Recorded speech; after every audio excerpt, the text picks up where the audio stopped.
Students, त्यानंतर आपण पाहणार आहोत बातमी तयार करताना खालील गोष्टी लक्षात ठेवाव्यात. तर त्यामध्ये पहिलं पॉईंट आपण पाहिलेला की ज्या बातमीचे आपण लेखन करत आहोत त्यात सत्यता असली पाहिजे. लोकांचा त्या बातमीवर विश्वास बसला पाहिजे.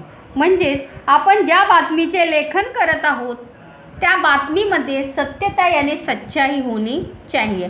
अगर बातमी में सच्चाई होगी तभी लोगों का आपकी बातमी पर या आपने जो लेखन किया है उस पे लोगों का विश्वास जो है वो बैठेगा. त्यानंतर आपण दुसरा मुद्दा पाहणार आहोत मुलांनो. दुसरा आहे की बातमी लेखन करताना तटस्थ भूमिकेतून लेखन करावे. म्हणजेच कोणाचीही बाजू न घेता निपक्षपातीपणे लेखन करावे.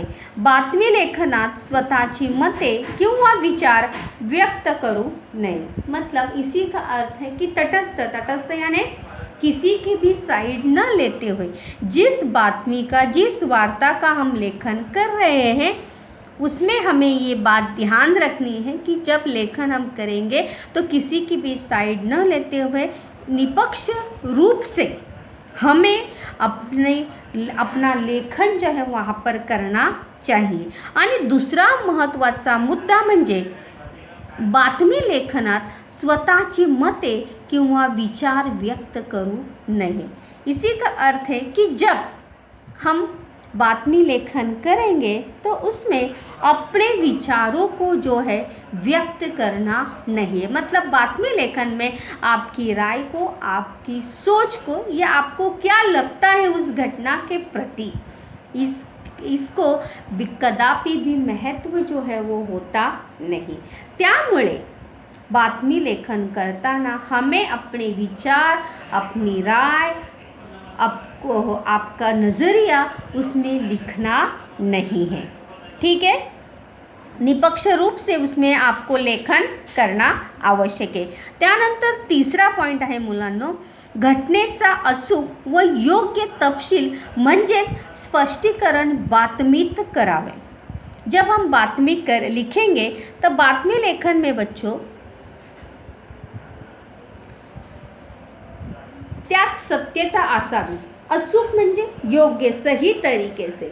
मतलब घटना कहाँ हुई है, घटना में क्या क्या घटित हुआ है, कौन से लोग उसमें सहभागी हैं, इसमें त्यात सत्यता असावी. जशी घटना घडली असेल तसेच अचूक स्पष्टीकरण करावे. जैसे घटना घटित हुई है वैसा ही स्पष्टीकरण बच्चों वहाँ पर हमें करना अपेक्षित है. अचूक स्पष्टीकरण, अचूक म्हणजे योग्य स्पष्टीकरण करावे. त्यात खोटेपणा नसावा. उसमें कोई भी झूठ होना नहीं चाहिए. घटना, प्रसंग, व्यक्ती, स्थान यांचे तपशीलवार स्पष्टीकरण करणे अपेक्षित असते. उस घटना से संबंधित जगह, व्यक्ति का सभी का सही तरीके से स्पष्टीकरण करना बच्चों वहाँ पर अपेक्षित है. म्हणजे त्या बातमीमध्ये ती बातमी कोठे घडली, कशी घडली, काय घडले, त्याचबरोबर तेथे कोणकोणत्या व्यक्ती उपस्थित होत्या किंवा त्या घटनेमध्ये काय नुकसान झाले, काय कशा प्रकारे त्या घटनेला हाताळलं गेलं, यानी मतलब उस घटना को किस प्रकार से लोगों का मतलब लोगों ने किस प्रकार से उस पर अपनी राय दी, इसका पूरा स्पष्टीकरण जो है तपशीलवार म्हणजे चांगल्या प्रकारे व्यवस्थितपणे स्पष्टीकरण करना जो है वहाँ पर अपेक्षित होता है.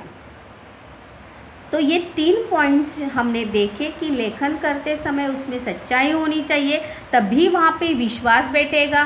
दूसरा है निपक्ष रूप से, निपक्षपातीपने, निपक्ष किसी का भी साइड न लेते हुए हमें लेखन करना है.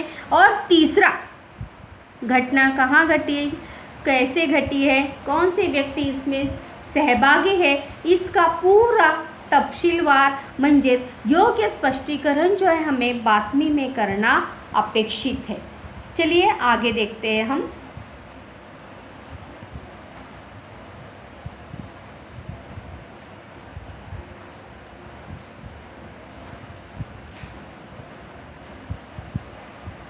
चौथा पॉइंट आहे की प्रत्यक्ष घडलेल्या घटनेचे लेखन होणे अपेक्षित असते.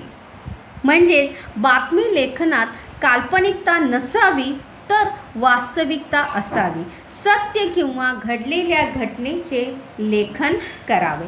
मतलब इसी का अर्थ है बच्चों कि जो घटना घटित हुई है उसी का लेखन होना अपेक्षित है.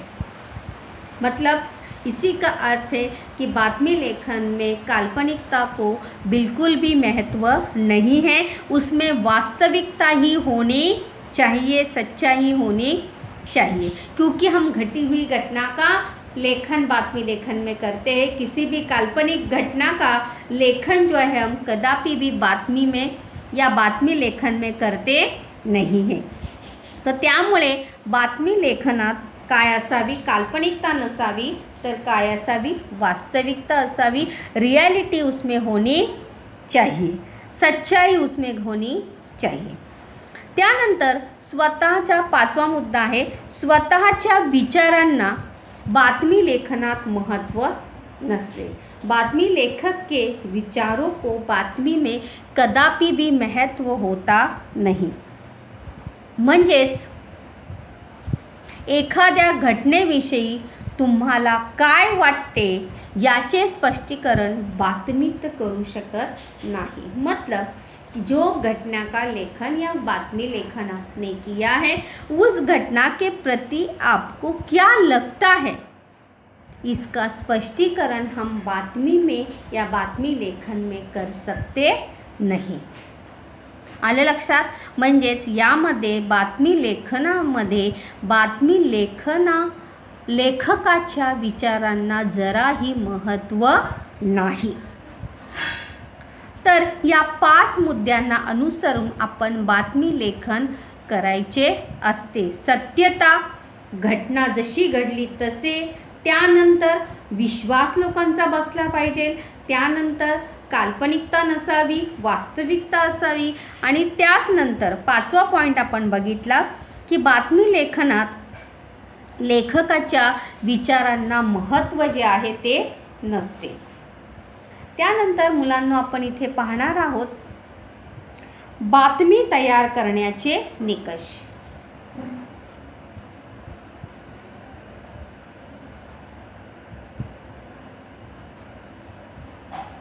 बातमी तयार करण्याचे निकष यानी नियम. तर पहिला नियम आहे शीर्षक. बातमीचा मथळा, त्याला मराठीमध्ये काय म्हणतात, मथळा, यानी इंग्लिश में उसको कहते हैं हेडलाइन. जब भी हम कोई भी बातमी लेखन करते हैं तो वो बातमी का आईना, यहाँ पे मैंने लिखा भी है कि बातमीचा मथळा हा संपूर्ण बातमीचा किंवा घटनेचा आरसा असतो. आरसा यानी शीशा होता है. क्योंकि उसे देखने के बाद, उसे पढ़ने के बाद भी हम आगे जाके उस बातमी को पढ़ना जो है क्या शुरू करते. कभी कभी देखो कुछ लोग सिर्फ हेडलाइन पढ़ते हैं क्योंकि हेडलाइन पढ़कर ही बातमी जो है समझ में आती है कि बातमी में आगे क्या लिखा होगा. तर त्यामुळे बातमीमध्ये हेडलाइन्स यानी मथळा जो है वो बहुत ही महत्त्वपूर्ण है. तेव्हा सर्वात आधी शीर्षक देणे गरजेचे आहे. इसी का अर्थ है कि जब हम बातमी लिखेंगे तब उस बातमी को हमें शीर्षक यानी टाइटल यानी हेडलाइंस देना आवश्यक है. कारण शीर्षक ही बातमीची ओळख असते. क्योंकि शीर्षक जो है वो बातमी की क्या होती है, पहचान होती है. म्हणून सर्वात आधी शीर्षक द्यावे. जिस घटना का लेखन बच्चों हम कर रहे हैं उस घटना के अनुसार ही हमें उस बातमी को क्या देना है, शीर्षक देना आवश्यक है. टाइटल या हेडलाइंस जिसे कहते हैं, नॉट अ टाइटल, उसे क्या देना है, हेडलाइन हमें देना है. तरच आपली बातमी जी आहे ती काय होऊ शकते, आकर्षक होऊ शकते. कभी कभी देखो जल्दी में हम पूरी बातमी जो है वो पढ़ते भी नहीं आहे, सिर्फ क्या पढ़ते हैं, हेडलाईन्स पढ़ते हैं. तर त्यामुळे आपण सुद्धा बातमी लेखन करताना सर्वात आधी काय द्यायचं आहे, शीर्षक याने बातमीचा मथळा, हेडलाईन्स उसको देना आहे. आलं लक्षात. दुसरा पॉईंट आहे मुलांनो की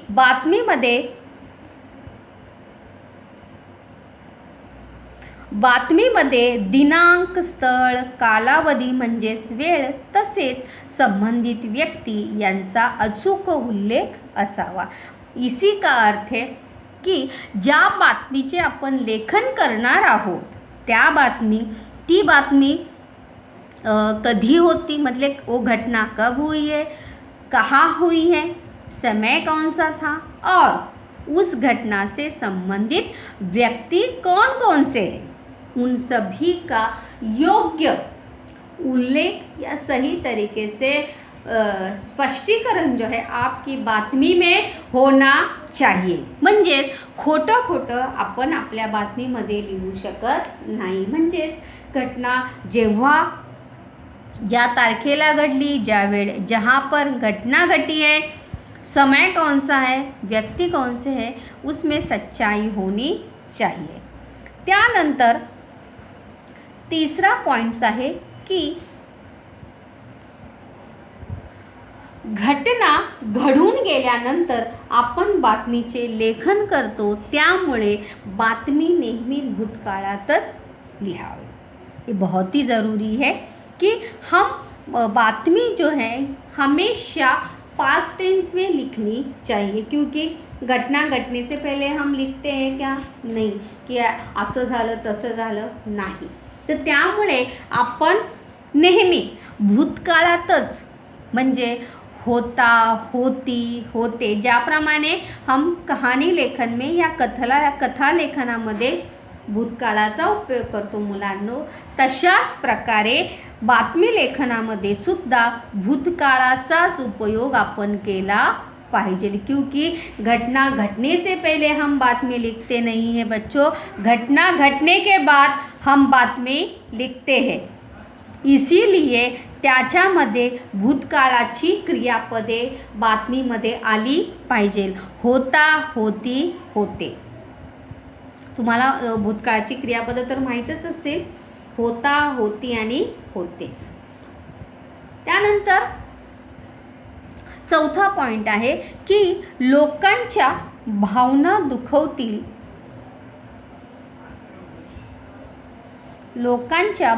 दुखवतील अशी वाक्ये किंवा शब्दांचा उपयोग बातमीत करू नये.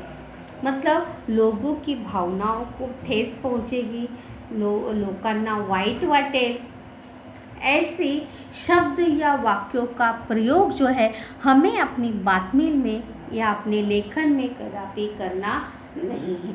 इसी का अर्थ मतलब धर्म, जाति, प्रांत से संबंधित या किसी भी व्यक्ति से संबंधित कोई भी राय, कोई भी वाक्य, शब्द का प्रयोग जो है बच्चों हम अपने बातमी लेखन में कर सकते नहीं. लोगों की भावनाओं को ठेस पहुँचेंगे ऐसे वाक्य, शब्द का प्रयोग हमें अपने लेखन में कदापि करना नहीं चाहिए. उससे क्या हो सकता है, लोग संताप हो लोकांना राग येऊ शकतो, लोकांचा आक्रोश अनावर होकर परिस्थिति जो है और गंभीर हो सकती है. इसीलिए बातमी लेखन में हमें ऐसे वाक्य या शब्दों का प्रयोग कदापि करना नहीं चाहिए जिससे किसी की भावनाओं को ठेस पहुँचे. बातमी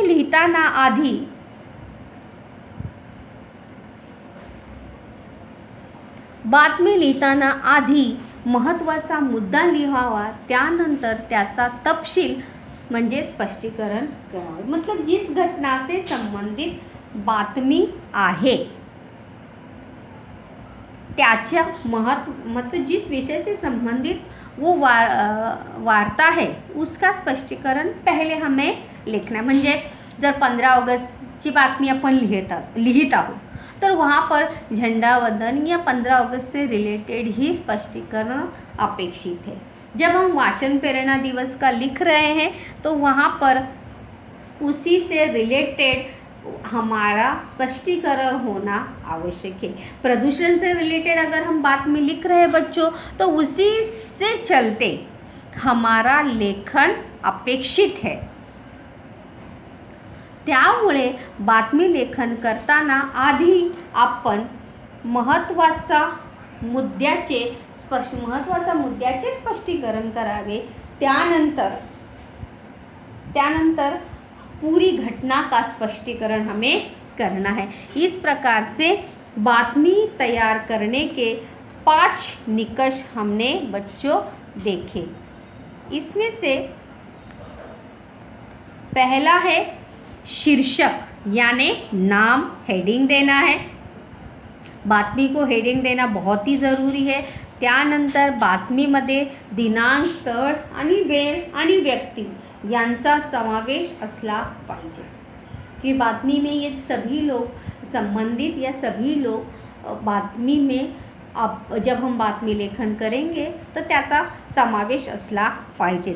घटने के बाद हम लेखन करते हैं, इसलिए भूतकाळाचा उपयोग आपण केला पाहिजे।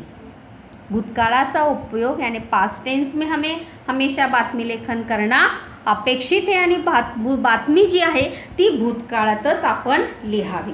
त्यानंतर लोकांच्या भावना दुखावतील अशी वाक्य, जनक्षोभ या लोग जो है लोकांचा संताप होए ऐसे शब्द वाक्य प्रयोग नहीं करने हैं। और जिस विषय से संबंधित आपली बातमी आहे त्याचे स्पष्टीकरण आपण आधी करावे, त्यानंतर पूर्ण बातमी आपण लिहावी। म्हणजेच विषय आधी आपला बातमीमध्ये स्पष्ट झाला पाहिजे, त्यानंतरच पूर्ण बातमीचे स्पष्टीकरण करणे अपेक्षित आहे।